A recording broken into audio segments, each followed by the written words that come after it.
So I want to move on to best farmers, and I think this ties into our questions just then around soils and risk. But I'd love for you to unpack, and maybe you can talk about specifics of a farmer. You don't have to name names, but what are the characteristics of the best farmers when you're driving around? I was thinking about that story you talked about in southern New South Wales, driving around the district and going to this farmer who obviously knows what they're doing. Like, what are the characteristics of the best farmers in the industry that you've worked with that are profitable, that are happy and loving what they're doing? I'd love to unpack that, because that's what I want our farmers to be aspiring to, is to learn from the very best.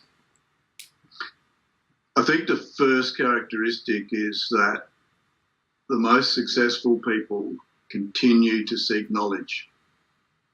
They're open-minded, they're prepared to be challenged, and they're prepared to change what they're doing. And that also comes back to knowledge.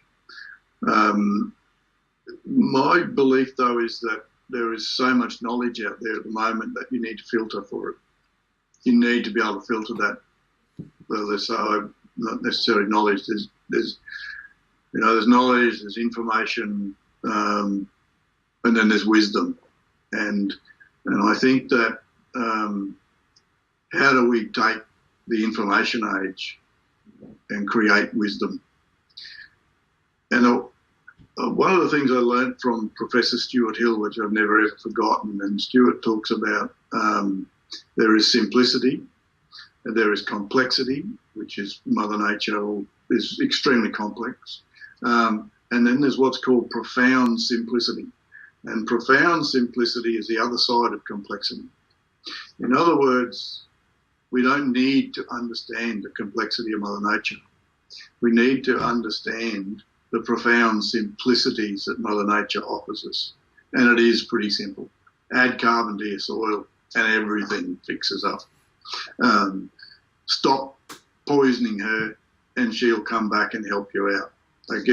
There's a lot of profound simplicities that we understand. And the second filter that I use is principles. If the knowledge or the information that's being peddled doesn't fit fundamental principles, then it's not right.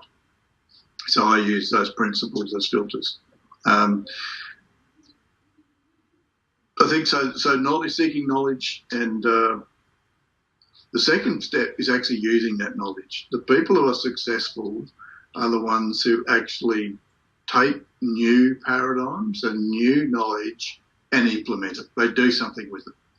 And they might do something small scale to begin with.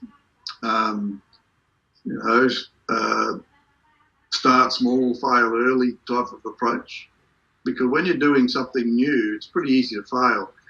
But those failures, I think, are learning experiences. Pretty well all the wisdom and knowledge that I've picked up over a long time from a lot of very, very wise people has come about from the mistakes they've made.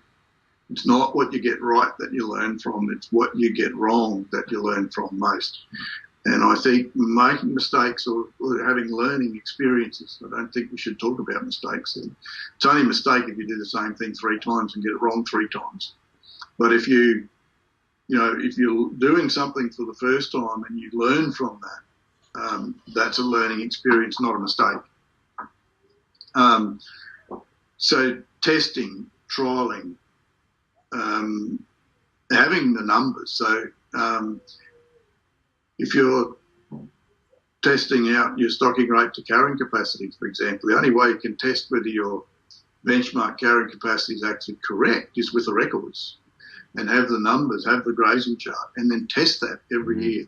So, one of Savory's philosophies is when you make a decision, assume you're wrong. And I think when you're dealing with nature and you're dealing with testing things, assume you're wrong, and that'll make you look and concentrate on what you've done and concentrate on the outcomes. So learning, doing, testing,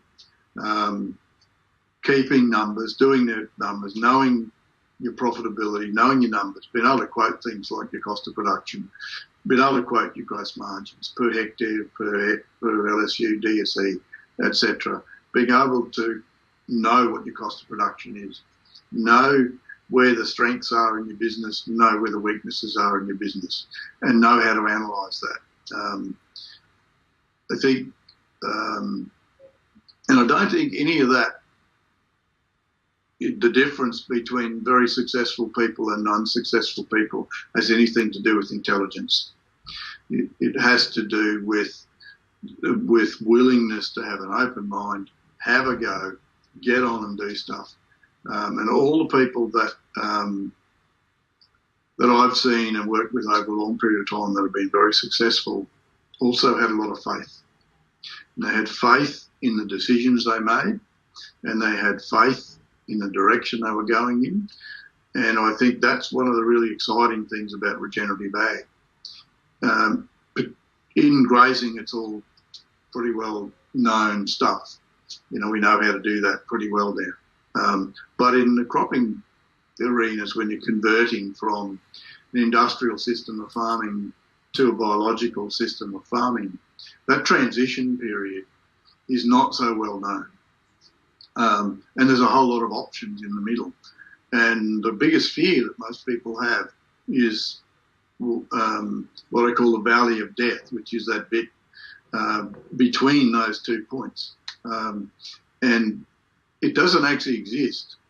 Everyone I've spoken to, everyone I know that's made that transition says it doesn't exist. But it is the biggest fear that most people have, is that you start pulling out these inputs which have been ingrained in your brain that you must have, and you start taking them out, you think that the system's going to collapse. But Mother Nature's systems are a lot smarter than that. They don't collapse, and they're relatively easy to transition. So basically, and having faith that you can move from one spot to another, and knowing the basic principles to do that. I think if I sum those up really, really quickly, it is continuing to seek knowledge in all sorts of ways. It's doing stuff about that learning. A lot of people go and learn stuff but don't do anything about it. It's testing what you do so you know what your outcomes are from doing what you're doing, and having the numbers to do that. It's understanding your business. And if I was probably to add one more thing, it's maybe two more things. It's knowing where you're going. It's having a really clear vision for what it is you're wanting to create, how you want to live your life, and how you want to structure your business to provide that lifestyle and those goals for you. Terry, I was thinking you're talking about these farmers have great soil health, that their paddock ratios are amazing. You talked about none of that. You were talking about these are just sound business concepts that make people to be great farmers. That's really encouraging. I think this is, and this is what we encourage with our farmers, is that this is about being professionals. This is about operating businesses and your farm at a high level.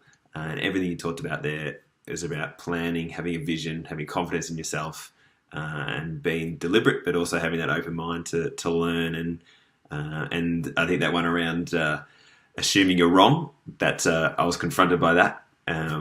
That's probably a mentality I need to have more of. But I can see where you're coming from there. It's if you're assuming you're wrong, you're open to testing and adjusting versus no, I know what I'm doing. I know exactly what I'm doing, and you might miss out on those opportunities or chances to fix things up that you could get onto if you had that mentality. Put it this way, your soils and your plants and your animals don't make management decisions. Mm-hmm. Yep. So what makes a good business and a successful person is good decision making, and that comes back to people issues. And it's all about people. Like it's good relationships and effective people make an effective business. Thank you for your attention and for watching this video. Click here or somewhere to watch more of our videos. If you're new here, please do subscribe. We want more of your attention. We want to get you inspired to get onto your farm. Let's get you farming.